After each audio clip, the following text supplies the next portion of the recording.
Alright, so as you saw before, we're running the Xbox in a closed cabinet. And I wanted to show you that to get it to work reliably, I had to use one of the IR blasters that comes with the Harmony Elite hub. So the hub is down here next to the TV, and this blasts out IR signals out the front here, and they reflect off the walls and glass and stuff and back into the devices, and that works really fine. Except for this guy who's in the cabinet. Now, when I had the old Blu-ray player, it could see the signal coming through the glass door. So this is a glass door that goes in front of it. But for some reason, the Xbox, maybe it's the position of the sensor, I'm not sure what the deal is, it wasn't detecting things reliably. But fortunately, part of the Harmony hub is it comes with two of these IR blasters. You plug this in the back of the hub, and it's got about maybe a 10-12 foot cable, and then you put this little IR emitter, which is down in the corner here, and this is the second one. They give you two of them. And now the IR signal, this has to be somewhere in this cabinet, it bounces off the glass from the inside, and the Xbox works fine. So that's a little tip. If you have your Xbox in a enclosed cabinet, you're probably going to have to use one of these IR blasters. My friend who had an Xbox One had the same problem, so he just used to leave his door partially open, which is not the best solution for me anyway.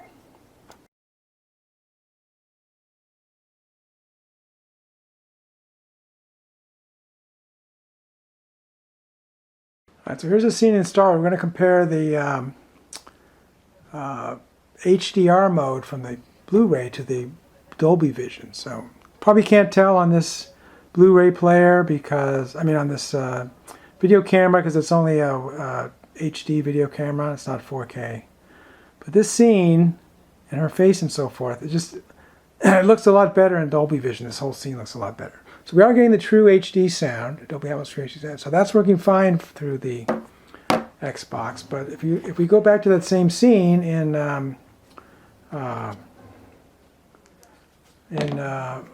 from Disney Plus streaming DolbyVision, it looks a lot better. So we'll just do that now, just for completeness.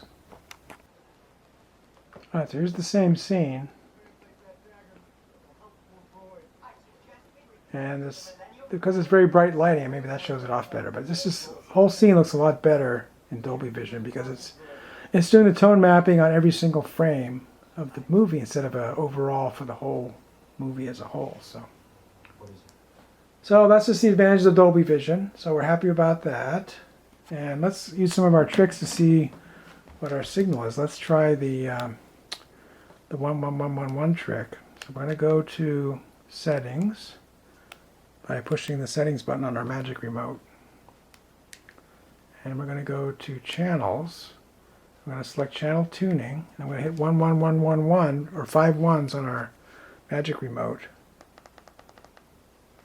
That gives us our HDR information. So here, we're not seeing the frame rate. So there's some differences in what's going on and what it's showing us because it's an app inside the TV. So I guess that's right. I guess it wouldn't show any it wouldn't show any HDMI information because we're not using HDMI to get to this. So yeah, okay. All right. So this doesn't help us find out what kind of a signal we have. That makes sense. All right, so that trick doesn't work. And so there's not a good way to see what the TV is doing, I guess, when you're in an app on the TV. The other problem with the Xbox Blu-ray player that's been reported by HDTV Tests, I'll have a link for that one too, is it can't show a true black level. When it's trying to show pure black, it's putting out a very low dark gray instead of a black, which he said, and I agree, was very strange because the Blu-ray player for the Xbox One, which is the previous generation, could put out true black 000 RGB with no problem. So that's not a bug they need to fix with the Blu-ray player. So hopefully while they're in there, they'll fix DolbyVision. We can only hope.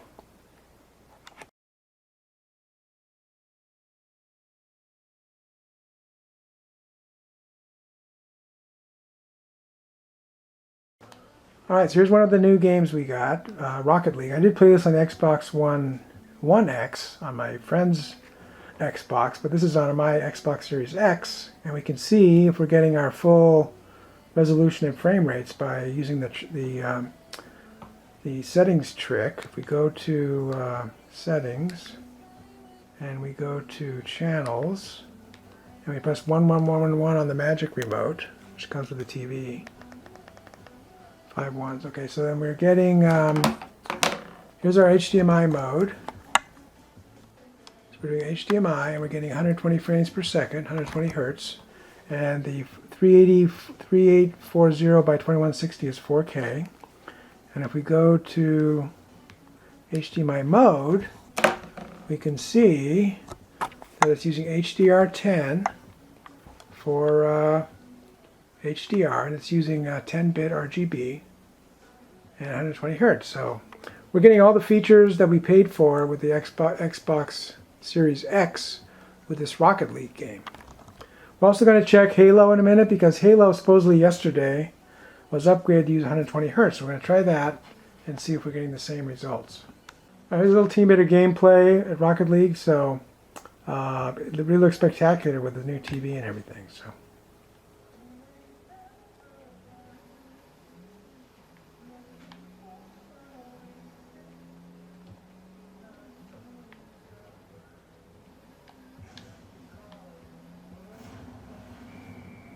Alright, I scored. Good time to quit.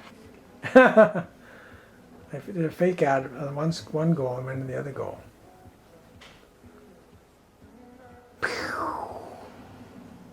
Alright, not bad. Alright, so now we're going to try Halo and see what we're getting. So I've never played Halo before. That's one reason I bought this thing, because I wanted to play Halo. So I'm starting out with Halo Reach. It's the oldest version.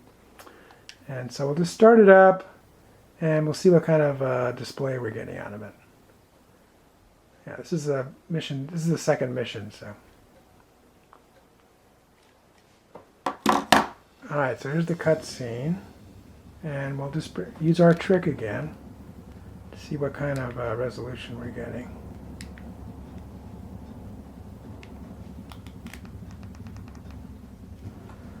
Alright, so it's 120 hertz frame rate, so they did increase that yesterday. And we'll go over and check our modes. And we're getting HDR10 and 10-bit RGB. So again, we're getting all the features of the new TV and the Xbox working together as a. I'm going to pause that for a second. We're getting all the features that we paid for from both the TV and the Xbox Series X. So that's really satisfying.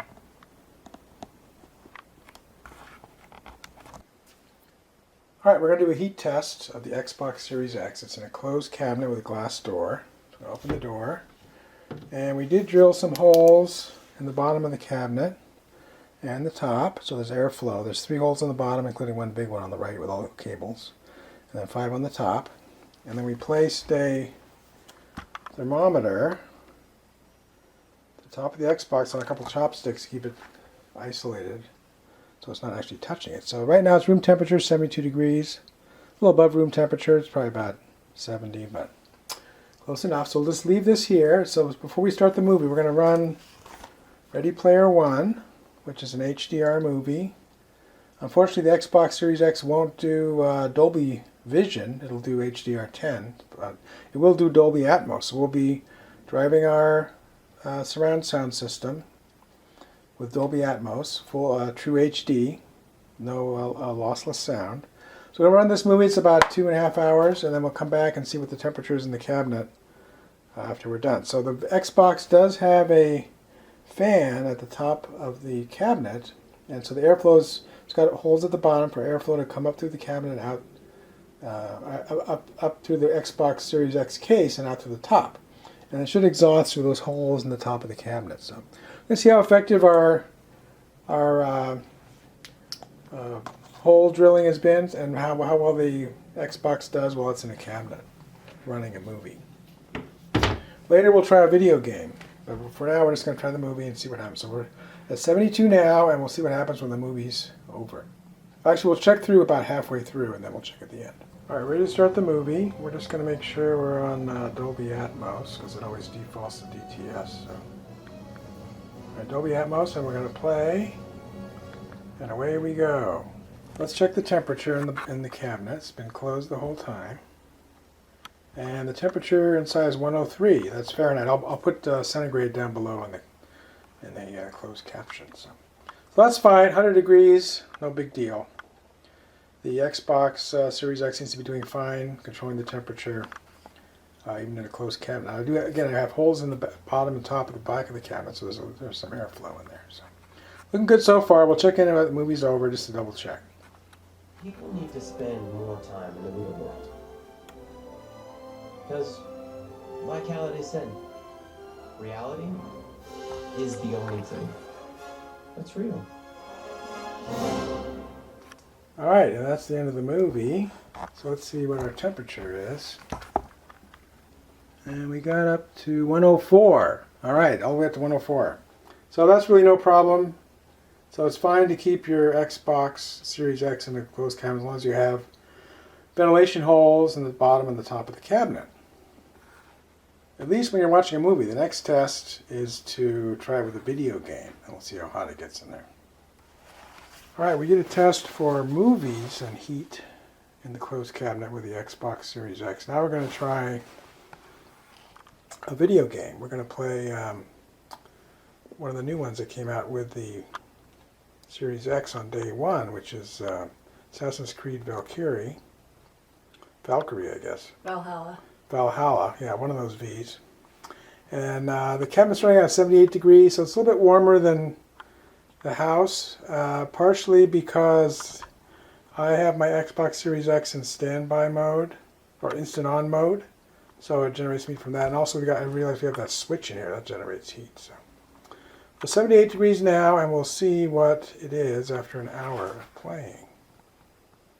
And as a preview, there's some videos on the video on the internet showing that the fan on the Xbox can levitate a ping pong ball. I think it's probably bogus, but we'll try it anyway just for fun. All right, there's some of the action. And it's been a little over half an hour, and the temperature is up to 128 degrees Fahrenheit, that's fine. I don't think it's a big deal. Again, I'll put the centigrade number down in the closed caption. So we'll see if it goes up anymore. That's probably about what it's going to stay at. And we'll check it at the end and wrap things up. All right, it's been an hour. Our cat says, "What are you still playing this game for? Pay attention to me." And we're up to 131 degrees Fahrenheit. All right, I still don't think that's a problem.